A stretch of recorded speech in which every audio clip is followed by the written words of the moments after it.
Friends, welcome to my YouTube channel. तो आज के वीडियो में मैं आपको बताने वाला हूं कि मैं अपना पहला चैप्टर हिंदी का स्टार्ट कर रहा हूं, जो कि आज से रेगुलर चलेगी। ठीक है। तो किसी भी सब्जेक्ट को किसी भी सब्जेक्ट के चैप्टर को पढ़ने के लिए हिंदी में पहले उसका लेखक परिचय जानना बहुत इम्पोर्टेंट है। इससे लगभग आपको सिर्फ लेखक परिचय से बहुत सारे क्वेश्चन पूछे जाते हैं। ठीक है। लेखक परिचय से ही आपको कम से कम 3 से 4 क्वेश्चन आ ही जाते हैं। ठीक है। चलिए तो ध्यान देते हैं। पहला जो हमारा चैप्टर है उसका नाम क्या है? बातचीत। क्या नाम है उसका? बातचीत। बातचीत के जो लेखक है उनका नाम क्या है? बालकृष्ण भट्ट। ठीक है, बालकृष्ण भट्ट। ठीक है। हाँ, तो बालकृष्ण भट्ट का जो जन्म हुआ था, बालकृष्ण भट्ट का जन्म 23 जून 1844 को हुआ था और निधन कब हुआ था? 20 जुलाई 1914 में। ठीक है।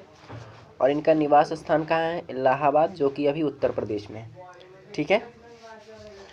माता का नाम क्या है इनका? माता का नाम पार्वती देवी और पिता का नाम बेनी प्रसाद भट्ट। ठीक है। पिता क्या थे इनके? एक व्यापारी थे। माता एक सुसंस्कृत महिला थी जिन्होंने बालकृष्ण भट्ट के मन में अध्ययन की रुचि एवं लालसा जगाई। पिताजी इनके क्या थे? एक व्यापारी थे और माता एक सुसंस्कृत महिला, एक पढ़ी लिखी महिला थी जिन्होंने बालकृष्ण भट्ट के मन में अध्ययन मतलब पढ़ने के लिए लालसा जगाई। ठीक है। तो आगे चलते हैं। देखिए इनकी जो शिक्षा हुई थी, इनकी शिक्षा दीक्षा जो हुई है, प्रारंभ में संस्कृत का अध्ययन, प्रारंभ में इन्होंने क्या किया? संस्कृत का अध्ययन किया और 1867 में प्रयाग के मिशन स्कूल में एंट्रेंस की परीक्षा दी।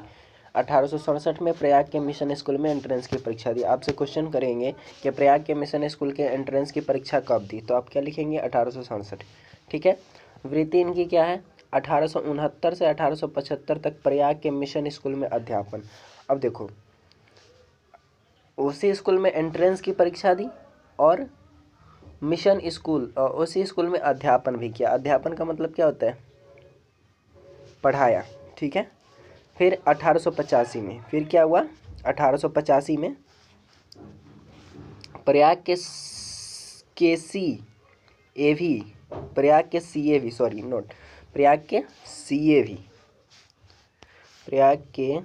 CAV स्कूल में संस्कृत का अध्यापन। फिर इन्होंने प्रयाग के CAV स्कूल में संस्कृत पढ़ाया।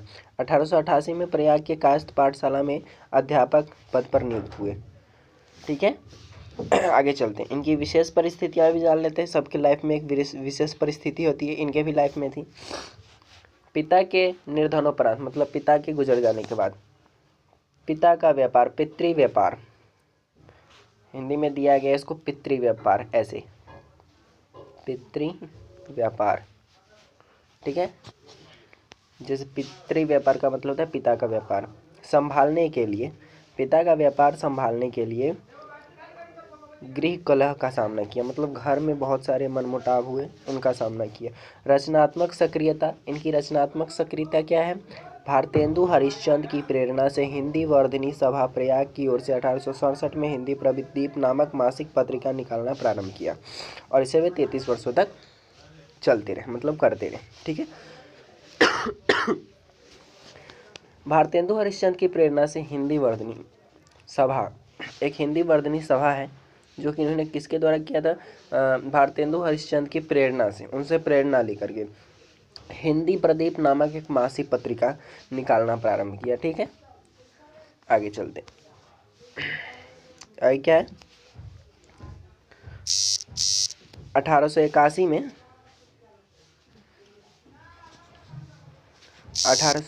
में वेदों की युक्तिपूर्ण समीक्षा की। ठीक है। 1886 में लाला श्रीनिवास दास के संयोगिता स्वयंवर की कठोर आलोचना की। संयोगिता स्वयंवर जो श्रीनिवास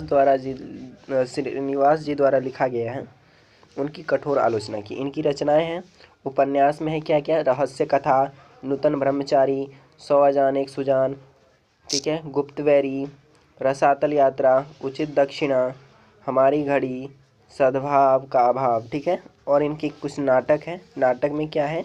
पद्मावती, वेणी संहार, शिशुपाल वध, दमयंती स्वयंवर, शिक्षादान, चंद्रसेन, सीता वनवास इत्यादि।